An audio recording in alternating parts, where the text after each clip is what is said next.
So today we're going to be talking about what it takes to stick up for yourself when people cross your boundaries.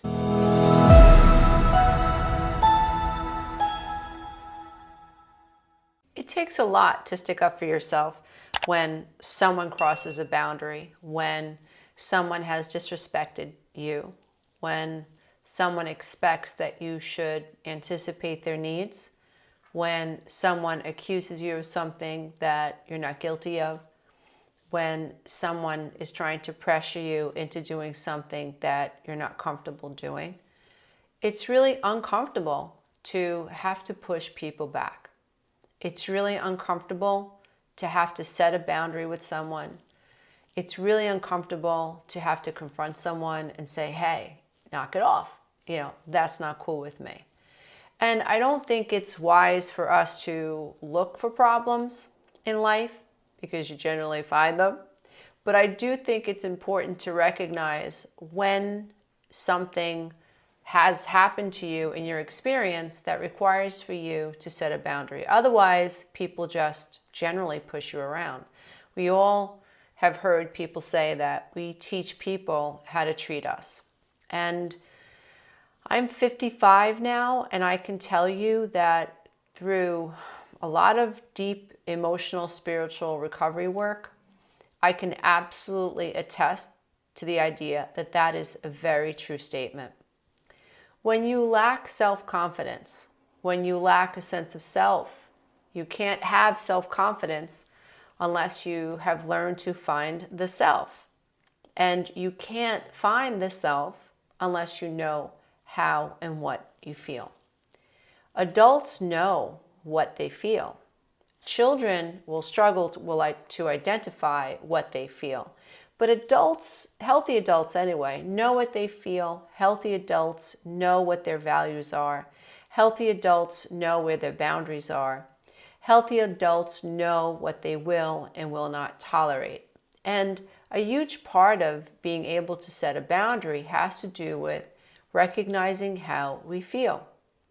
How do you know that someone has crossed a line if you don't know how you feel? If you are someone who has been, unfortunately, abused in your life, maybe as a child you were taught that your feelings were irrelevant, maybe your home was unpredictable, maybe as a way to survive, you had to detach or dissociate from your feelings. So as a result, you end up repressing your feelings. You end up suppressing your feelings. Now, that's not your fault if that's what you needed to do to survive. The problem is that if you are still cutting yourself off from your emotions, then it's going to be difficult for you to set appropriate boundaries. When we are in a fight or flight situation, we might run away from our feelings, or we might be so attached to our feelings that we're super, super reactive. And so learning to stand up for ourselves and learning to feel and learning to set a boundary is all part of the adult process or becoming an adult. If you're codependent, then you might feel like an adult in a child's body. When someone crosses your boundaries, you might freeze and not know how to respond. I know that I've been in that situation. I just had a coaching session last week and my client said, this person said this to me. And when I went home, I thought about what she said and I was like, say what? Like, how could she say that to me? And this is what I should have said. That happens a lot. It's in retrospect. It's when we've come out of that immediate trauma response to freezing to this idea that someone has said something to us, and we can have this visceral experience in our body. In other words, our body could send us the message that a boundary has been crossed, but due to codependency or due to trauma, CPTSD, we might freeze in the moment and almost feel like our brain fizzles out from some type of a panic response where we go silent. We don't know how to protect ourselves. We don't know how to defend ourselves. It could be that because we weren't modeled how to have safe conversations around boundaries as a child. We just don't have the data to know how to do that. Our parents may have or never took the opportunity to negotiate fairly in front of the children. So we don't know what it looks like to say, hey, knock that off. Or I don't like the way that feels. Or no, I don't think I want to do that. Or as children, we might have said no and we were gaslit, or we were criticized, or we were mocked, or we were told that we didn't have the right to say no. And so we were disrespected. And so again, we have no program or data for how to say to someone, no, you have to stop that, please, or I don't like that, or we need to do something else. It really is like we're missing that chip that allows us to say, this is what I think, and this is what I feel, this is what I need, this is what I'm willing to do, and this is what I'm not willing to do. And so this idea of standing up for ourselves when someone has crossed a boundary is very complex. I think a major pitfall to being able to stand up for yourself has to do with not being quite sure that you have a right to say no. And you might struggle with thinking that someone else's response is your responsibility. And so when someone shows up and they're angry, or they're aggressive, or they're accusatory, they're blaming you for things that you didn't do, or they're forcing their opinions on you, if you're somebody who thinks that it's your responsibility for how someone shows up in your life, and you think it's your job to smile to make the other person feel better about themselves, or you're highly agreeable, you have a personality trait of agreeableness compared to someone who is more disagreeable or distrusting, or who has a more difficult time being forgiving.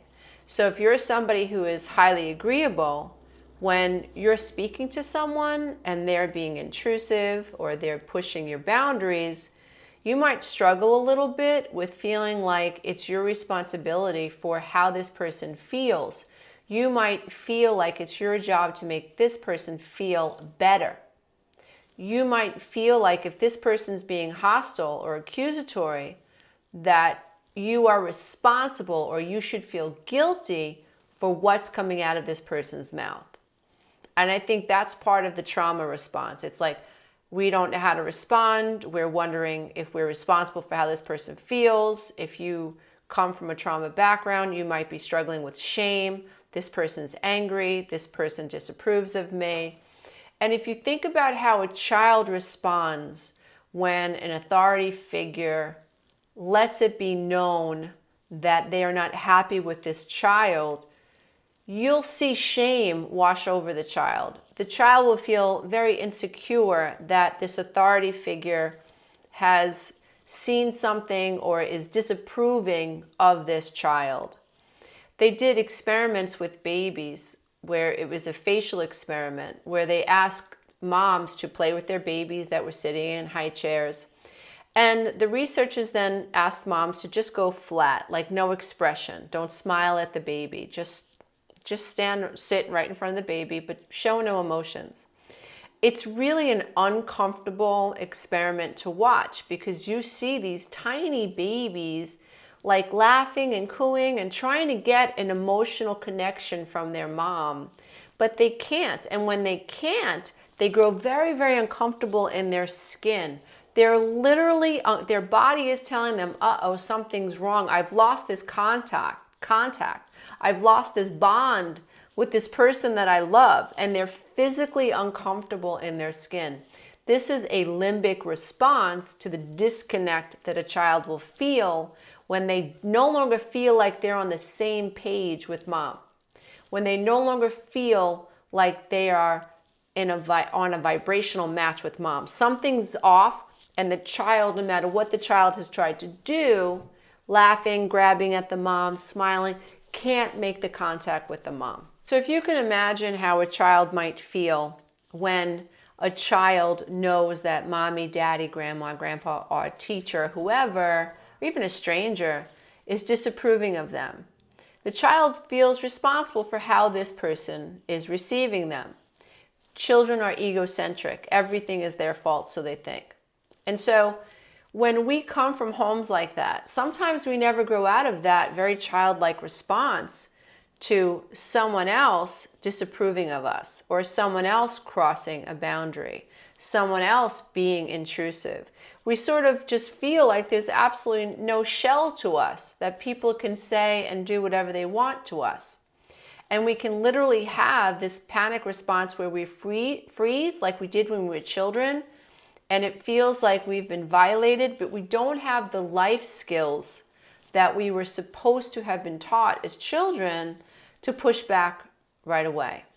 Some of us just don't have that default to push someone back. Many of us just freeze. Many of us stumble with our words. Many of us get flushed in the face. Many of us have this response where our heart is beating out of our chest because a cashier or someone on the road has done something to us that makes us feel uncomfortable and has violated a boundary. So we don't have the response necessary. So I wanted to help everybody think about a few things that I think might help them if this sounds like you. If you struggle to stick up for yourself when someone violates a boundary of yours, know that you're not crazy. Know that this is a very common situation. Many of us who struggle with self-confidence, many of us who are really, really struggling to rebuild our self-esteem and or our self-confidence after a narcissistic relationship or a bad breakup. Many of us who came from dysfunctional homes where these are just life skills we never learned. We're just trying to play catch up. I remember when I first started the road back to me, when I first started on the codependency, healing, and recovery journey, I had to come face to face with the reality that I was a child in a grown-up's body, that I was raised by children, that I was not taught how to think and feel and express myself as an adult. My ideas, even around my boundaries, were all screwy. And so it took me quite a while to get through this codependent thinking, to pierce the veil of unconsciousness and to live a more conscious life, to really look at myself and to figure out what were my values, what did I hold near and dear to my heart, what would I tolerate, what would I not tolerate, what did I think was worth pushing someone back for. You know, if there's a Joe Blow on the street and they say something to me, I really don't waste my time. If there's somebody who gives me the finger on the road, I don't waste my time. You know, if someone is, saying something to me online at a grocery store, I don't really waste my time. There are just certain things in life that just really aren't worth getting into it with. If I have an issue, however, with a family member and there is the chance of this blowing up and becoming bigger than what it necessarily has to be, I might want to confront that. If it has to do with a situation in which someone can get hurt, I might want to get involved with that. But a lot of the times we really have to figure out whether or not something is worth our time and whether or not something is really worth getting into or hashing out with someone or not. I think that one of the things that we really need to look at is figure out who in our life is really important to us, whose opinion matters. And certainly if there's something that arises between you and that person, it may be time to have a conversation about boundaries, because it's important to express what your needs are. And if the person cares about you and is empathic, they'll listen. If the person doesn't really care about you, then you might have held a higher value in that relationship than they actually hold for you and the relationship.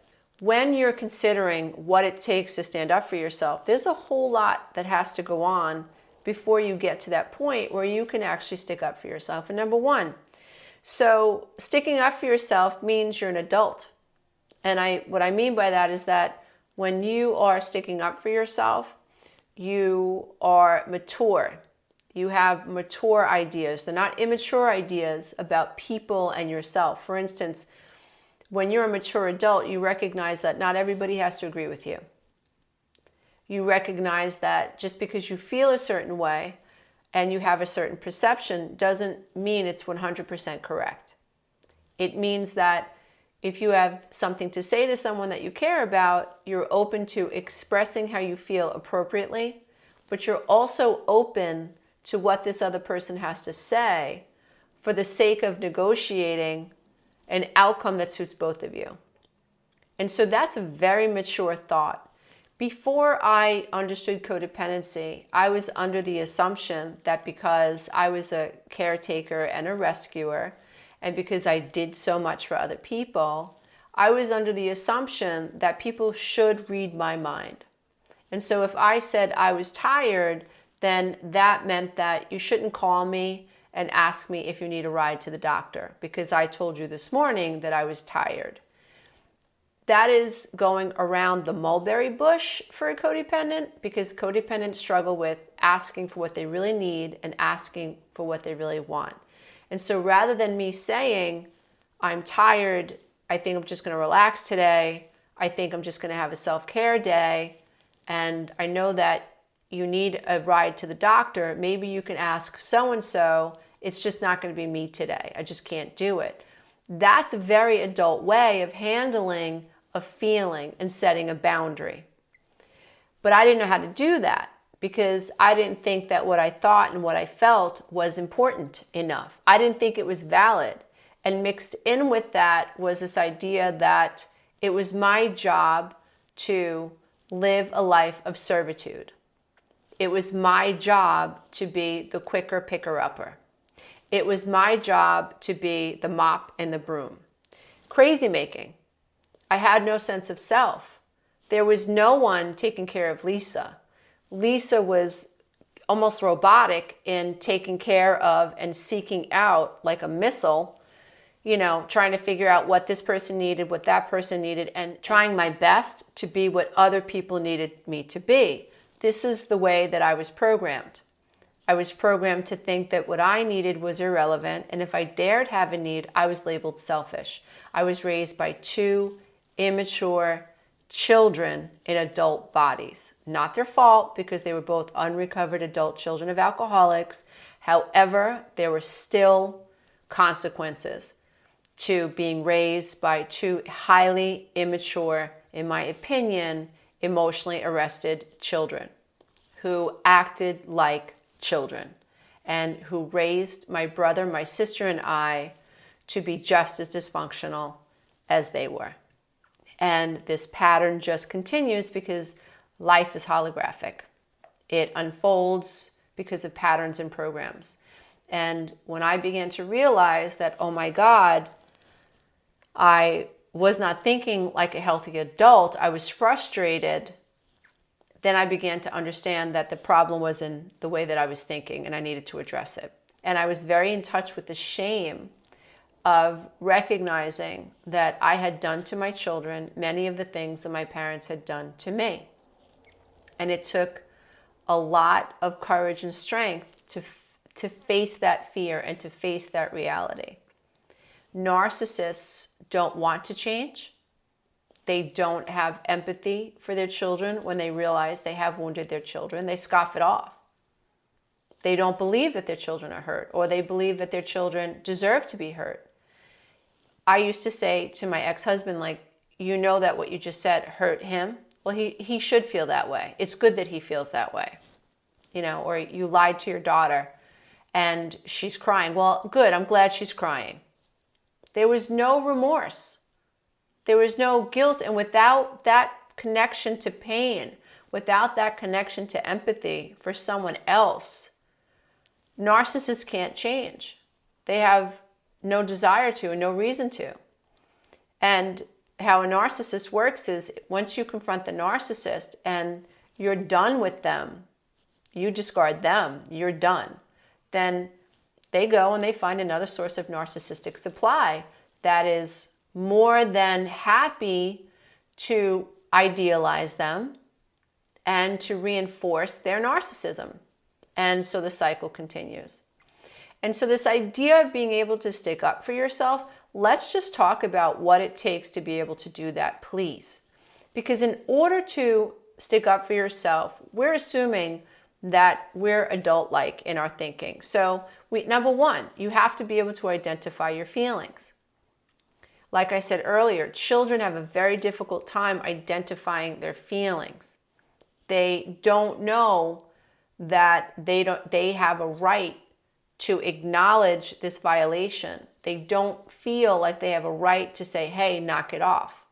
They feel powerless. They know that people are bigger and stronger than them and that they're dependent upon these people. And so children generally don't have the ability to stick up for themselves, and they don't always know how to identify a particular feeling. And so in order to stick up for yourself, you have to be able to center yourself and know how you feel. The second thing, you have to be able to recognize when a boundary has been crossed.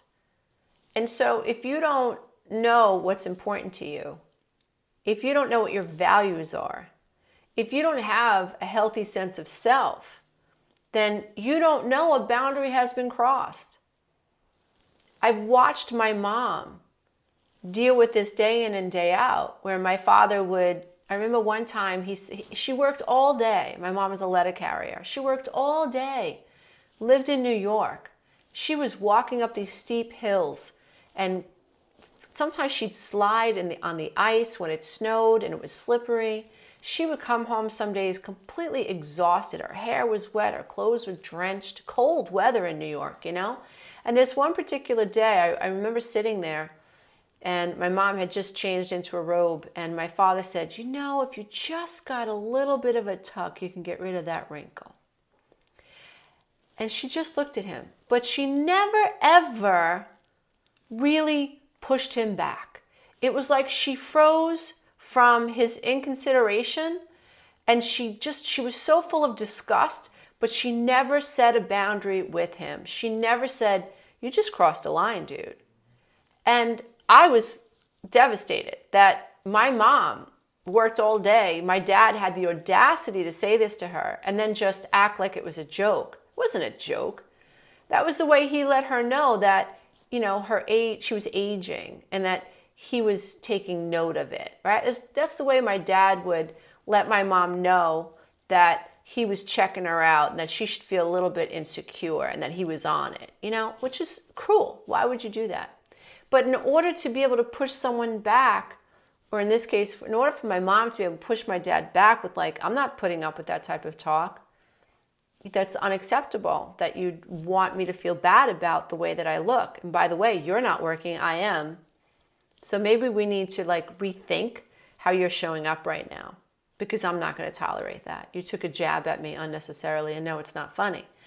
For my mom to be able to say that, she would have had to recognize that a boundary is actually crossed. In order to be able to say that, you need to feel safe, right? You need to know that the person, at least think that the person that you're talking to is actually going to hear you. And that is something that my mother did not have.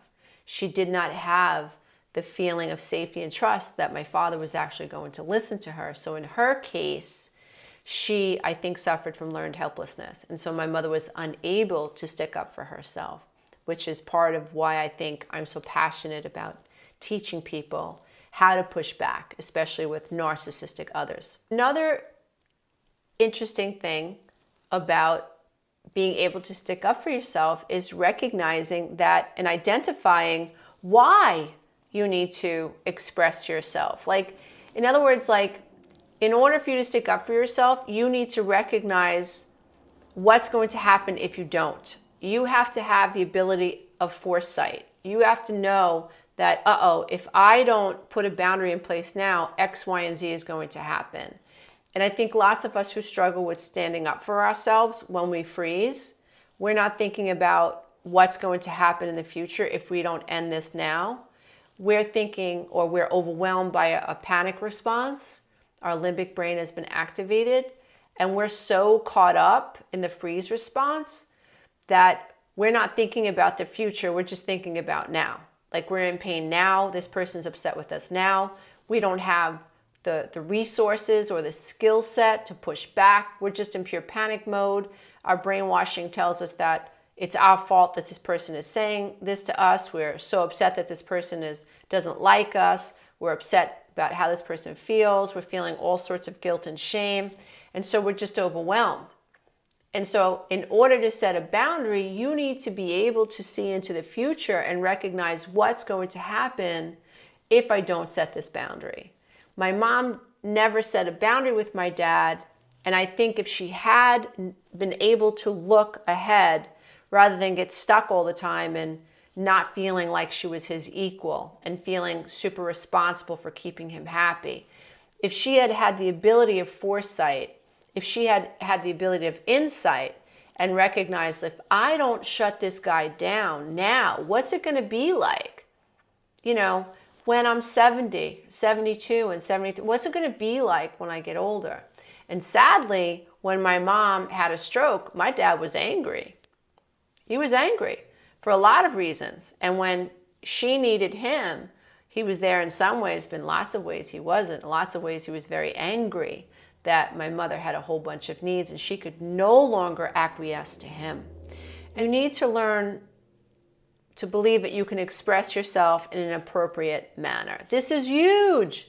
So like when you need to stick up for yourself, it's not about becoming this big grizzly bear and screaming and yelling and losing your cool. It's not about making sure that the other person feels this big. No, that's not what this is about. Sticking up for yourself is recognizing that I have a right to express myself in this situation, and I know how to keep calm and cool.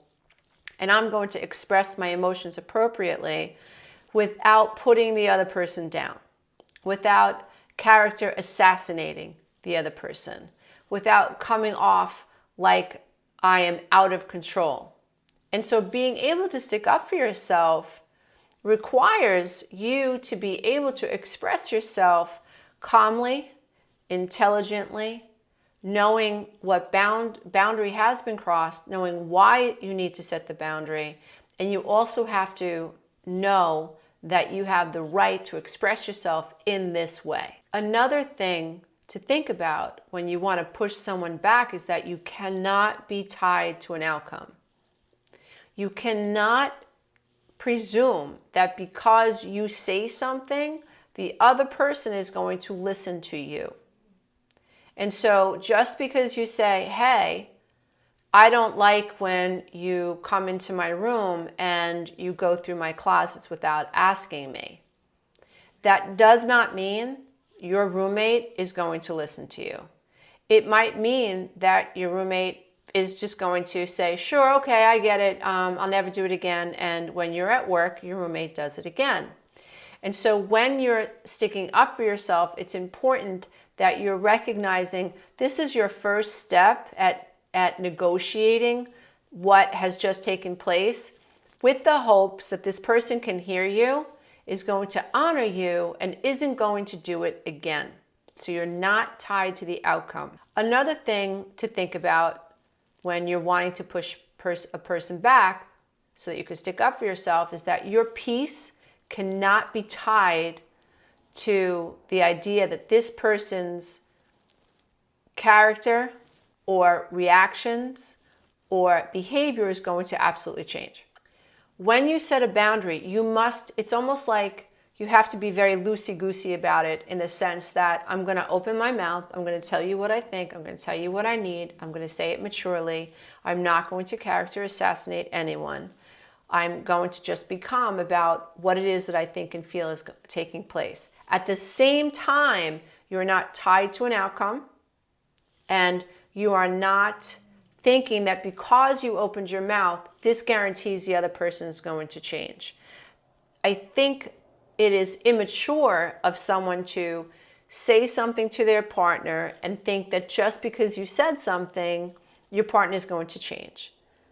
And so when we're negotiating a boundary, we're actually in negotiations. We're saying, this is what I think and this is what I feel. Now I want to see what you think and what you feel. And now I'm going to hold on to myself and see if your behavior changes. what you're looking for is you want to see if this person values you. You want to see if this person actually listens to you. Does this person have empathy for you? Is this person fair? Is this person interested in a reciprocal relationship or partnership with you? When you want to push someone back and stick up for yourself, you have to accept the consequences. So again, you have to state your case, but you also have to be loose and untethered to an outcome. So if you're going to confront your best friend about talking about you behind your back, or hearing through another friend that your best friend was talking about you poorly behind your back, if you're going to talk to your friend about that, you have to accept the consequences. You have to be able to have insight and foresight. You have to be able to imagine what your friend is going to say. And you have to understand that however she responds is how she is going to respond. And so if she gets angry, you have to accept the consequences of that. If she no longer wants to be your friend, you have to accept the consequences of that. If she's going to go and text your friend who told you what she said, and this gets bigger and bigger and bigger, that all has to be part of the consequences, accepting the consequences of an outcome that you could not control. And so when we confront someone, we always have to recognize that we're not in control of the outcome, because you're not in control of the other person. And whatever happens next, you have to be willing to accept those consequences. So you catch your boyfriend lying, you catch your girlfriend cheating, and you want to stick up for yourself. You want to tell the person that you trusted them to be faithful, and you have reason to believe that they are unfaithful. You must accept how you feel, accept that you have a right to express your need, express your want, trust your intuition. Codependents are notorious for talking themselves out of trusting their intuition. If you've come from a narcissistic background, meaning your childhood, or if you were raised by a narcissist, or if you were in a narcissistic relationship for any extent of time, you may have been gaslit and trauma bonded to the point where you no longer trust your instincts. So you're learning to stick up for yourself. You're learning about boundaries. You're learning about speaking your truth and staying in your body and honoring how you feel. And so you confront the person that you think has been unfaithful. You have to accept the consequences of confronting this person. This person might react very well. This person might react poorly. But the idea is that when you confront this person, whatever happens next, so if they say that they think that you're crazy, or if they say that they think that you're just insecure, or if they lie again, you have to go walk through this process all over again, meaning that accept how you feel, think about what you're listening to, and walk through the stages of in the moment of continually sticking up for yourself while remaining cool. I know it's not easy. It's not easy to do this. I'm just giving you a template that you can use and that you can practice so that you understand you can't control the outcome once you stick up for yourself, but you have to accept the consequences. Ultimately, you're in control, meaning you can go gray rock, you can shutty, you can go no contact, you can block people on social media, you can end your relationship, you can file for divorce, you can move out of the apartment. You know, you could move across the country. You can move to strike your partnership as null and void. You can speak to an attorney. There are so many things that you can get up and walk out of the room. You can end the conversation on the phone. You can shut your phone off. Like, you don't have to tolerate being abused. Now, lots of times when you stick up for yourself, the person that you are confronting isn't going to be happy. Because lots of times when we're highly agreeable, we tend to attract people who are highly disagreeable. And they like us because you're agreeing with them, which is good for them. You're not confronting them. You're easy to tolerate. You're easy to be around because you're not going to confront them. And so it's difficult when you start sticking up for yourself, when you start setting a boundary. People usually like this who are highly disagreeable, who can be antisocial, who could even be clingy with you and just want you to be their source of everything. When you start pushing that person back, they're not going to be happy. And that's why I think it's important that when you stick up for yourself, you have to recognize that you have to accept the consequences of that. And if you need to set a stronger boundary, then you need to set the boundary. You need to go all the way. You can't back down once you begin setting a boundary. So another thing is that you won't crumble if this person decides to no longer speak to you, be your friend, or have anything to do with you. And you also recognize that you might be the person that needs to walk away. Because you can't control the outcome, because you can't control how this other person reacts to you needing to stick up for yourself, you have to help your brain be liberated, because fear prevents us from setting boundaries. We're afraid of abandonment, we're afraid of the repercussions, we're afraid of a smear campaign, we're afraid of this losing our job sometimes. We're just afraid of rocking the boat. So the limbic brain gets activated. And we also feel lots of times, and we have been gaslit to believe that it's our fault, that we are upset. It's our fault. And so how do you set a boundary with someone like a narcissist who has seeded this idea into your head that it's your fault that we're actually having difficulties? How do you set a boundary when that is your programming? Right? So I think one of the things that we can do is we can help prepare our brain for the OK corral moment.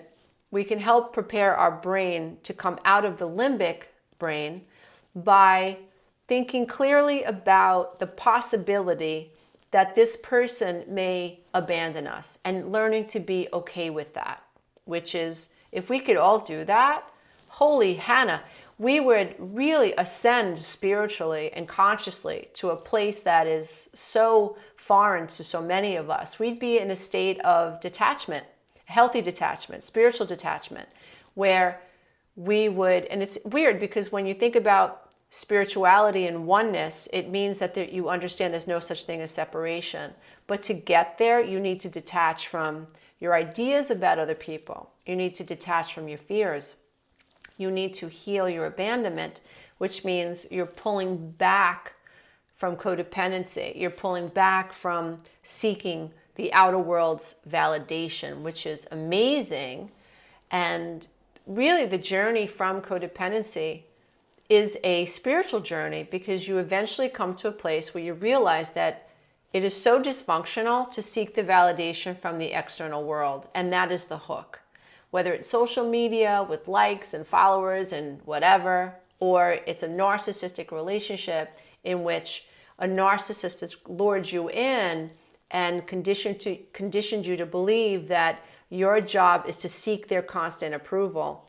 And at any point in time, they can pull that approval away from you and cause you to implode, cause a severe emotional reaction in you, to the point where you end up fawning and people-pleasing as a trauma response to gain the graces of the narcissist back, or the toxic person back. Your job really on this planet as a spiritual evolving being is to end that cycle of attachment to others. And if you could do that, that's pretty amazing. You're going to experience a tremendous spiritual awakening.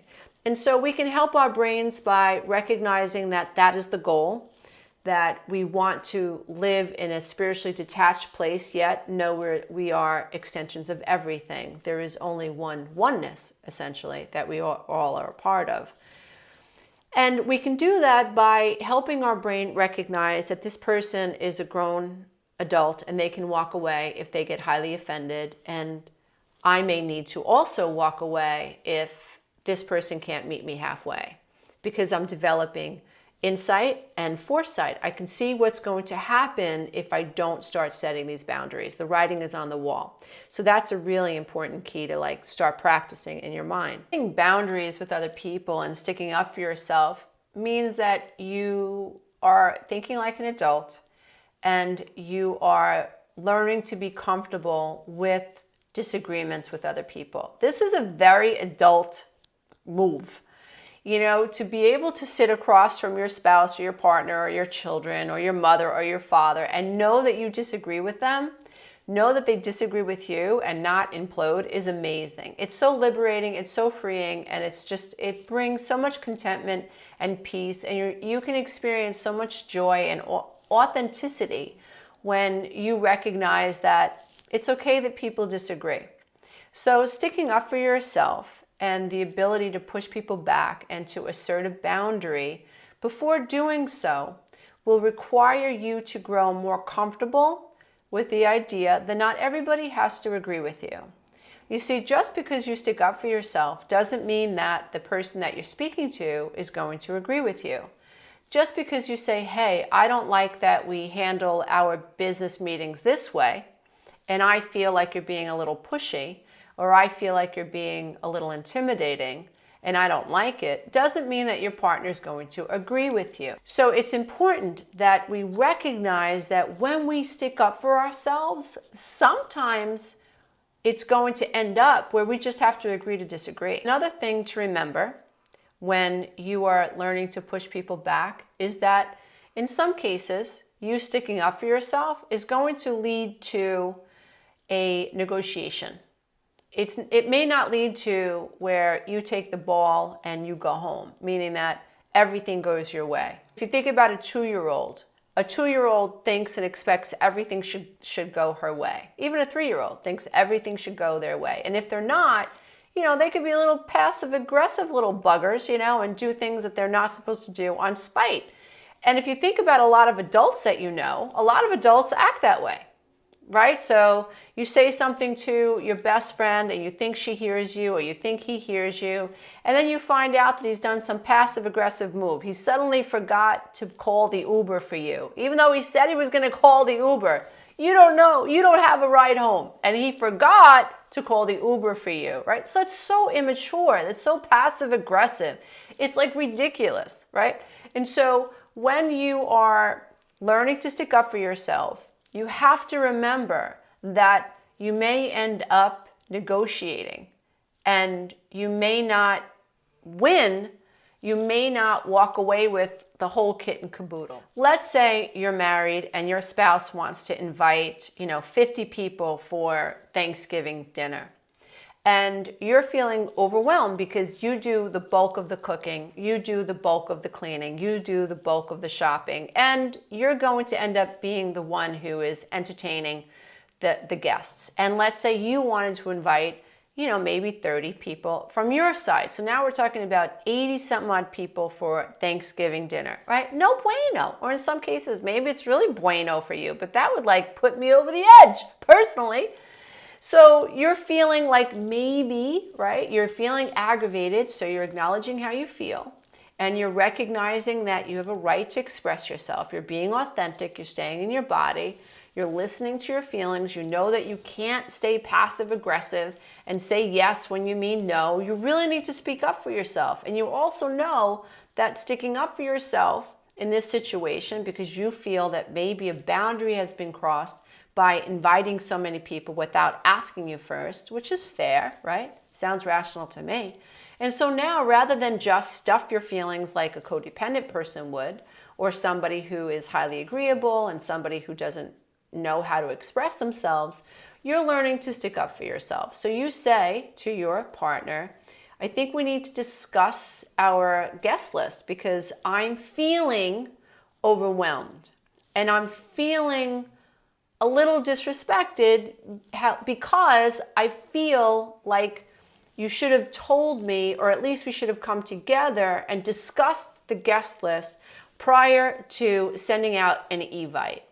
So you've addressed this issue with your partner comfortably, consciously, compassionately, and sufficiently and adequately. You didn't character assassinate your partner. You just said, this is how I feel, this is why I feel what I feel, and this is what I think we could have done. And you can also explain that, had I invited 50 people without asking you, we would literally have 100 people for dinner. So now you're talking about insight and foresight. That's in that situation. But you can also recognize that if you don't set a boundary in this relationship now around this type of situation, you have other holidays to contend with. You need your partner to know that this is not cool for you for them to go ahead and invite people to your home for dinner, a dinner that you're going to be responsible to shop and cook for, without asking you, without a conversation.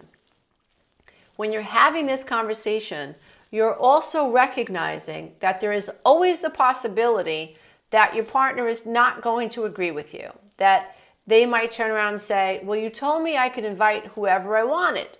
Now what do? Because maybe you actually said that.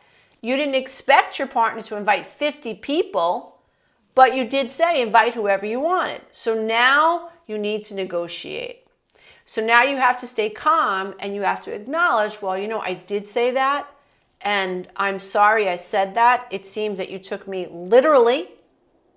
What would I have done if you invited 100 people?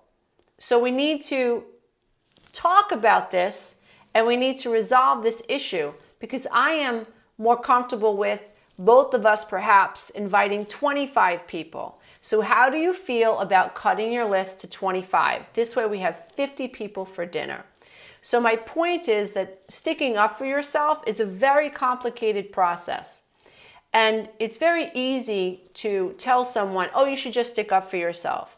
But if you're just going to go and confront someone and yell at them and think it's always going to have to be your way, and you're just going to cut people off because it doesn't always go your way, you really have to rethink that, because that's what a child does. An adult negotiates. An adult talks about how they feel. An adult gives the other person an opportunity to say, okay, let's see what's going to happen next. Of course, unless it is just such a blatant disrespect, your best friend is like trying to hook up with your boyfriend. I'm sorry. I'm cutting you off. We're not negotiating anything. But again, it's situational. It's not a black and white situation. There's a lot of gray when we need to stick up for ourselves and stand up for ourselves. I just hope that this list of things that you can think about when you're considering sticking up for yourself makes a lot of sense to you. And I hope that you're able to integrate it into your mindset, and maybe it'll even help you make positive mindset shifts about what it means to actually stick up for yourself, hold on to yourself, and create a desired outcome that is best for you, and maybe even the people that you do love and care about in your life. Namaste, everybody. My name is Loosey Romano, the Breakthrough Life Coach, and if you'd like to listen to one of my books for free, all you have to do is click the link in the description box. And if you'd like to learn more about my 12-week Breakthrough Coaching Program, it's my signature program, my legacy program, that allows you to heal from codependency. It'll teach you how to break those codependent programs that are subconscious in your mind that are keeping you stuck. All you have to do is click the link in the description box to learn more. Namaste, everybody. Be careful out there. And don't forget to use this magnificent thing in your head that's called your brain. Don't forget to think and live above the veil of consciousness, and refuse to allow the subconscious programs in your subconscious mind to keep you stuck. Hey, if you love this content, don't forget to check out the next video, and you can go to my website and take the codependency quiz.